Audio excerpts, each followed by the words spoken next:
ছুটির দিনের দুপুর রান্নাবাড়ির তোড়জোড় সবারই থাকে। সবাই রান্না নিয়ে ব্যস্ত, যার যেটা পছন্দ সে সেটাই খায়।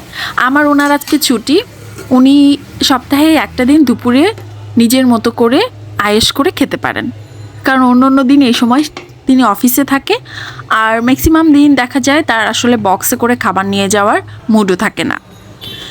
তো তার পছন্দ মতো রান্না করছিলাম ডাল, বাগার দিয়ে ডাল রান্না, এটা তার অনেক বেশি পছন্দ। তার আর কিছু থাকুক না থাকুক, ডালটা থাকলে সে তৃপ্তি করে খেতে পারে।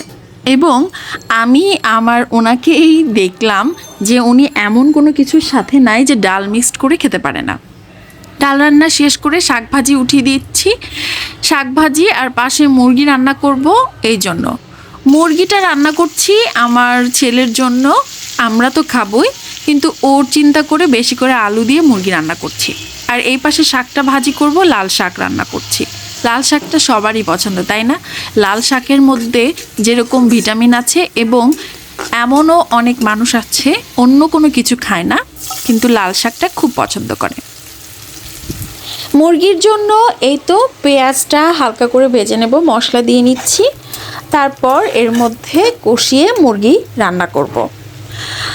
আমার ওনার আবার দেশীয় খাবার বেশি পছন্দ, এই জন্য পোলাও, মাংস ছুটির দিনে সে এসবের চেয়ে এগুলো যদি দেওয়া যায় তাহলে তৃপ্তি করে খেতে পারবে। মাংসটাকে কষিয়ে নিয়ে তারপরে আমি এর মধ্যে দিয়ে দিব পানি, দিয়ে এটাকে রান্না করে ফেলবো।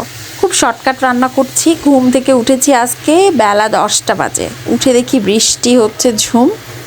আলসে সময়, আলসে দিন, কোনোভাবেই যেন কোনো কাজে মন বসে না এমন দিনে। শাক ভাজিটাও হয়ে গেছে, শাক ভাজিটা উঠিয়ে নিচ্ছি। গরম ভাতের সাথে লেবু চিপে নিয়ে এই লাল শাক খেতে কিন্তু খুবই মজা।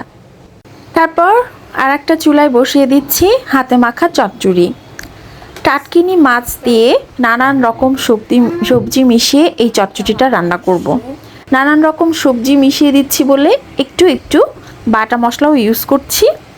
দিয়েছি আমি আদা বাটা, রসুন বাটা, একটু জিরা বাটা, হলুদ গুঁড়ো, একটু জিরার গুঁড়ো, আর লবণ, কাঁচামরিচ, পেঁয়াজ আর সরিষার তেল বা সয়াবিন তেল, এটা আসলে অপশনাল। তবে এখানে যত কাঁচামরিচ দিয়ে ঝাল ঝাল করে রান্না করা যাবে তরকারিটা খেতে তত বেশি মজা লাগবে। হাতে মেখে এই চচ্চড়ি রান্নাটা আমাদের উত্তরবঙ্গের মানুষের কিন্তু খুবই প্রিয়।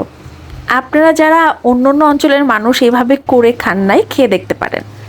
অবশ্য অনেকে কাঁচা মাছ স্মেল পায় যদি ভেজে না রান্না করে।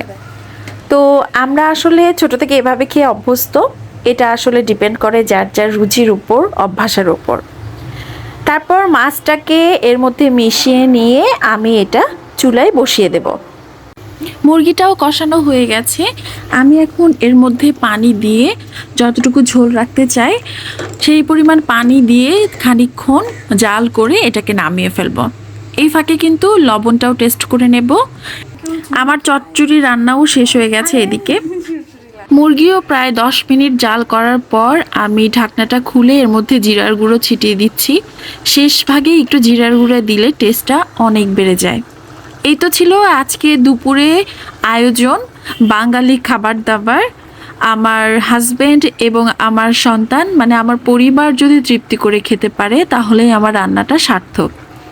সবাই ভালো থাকবেন, সুস্থ থাকবেন। ভিডিওটা কেমন লাগলো জানাবেন, সময়ের মতো পাশে থাকবেন। আল্লাহ হাফেজ।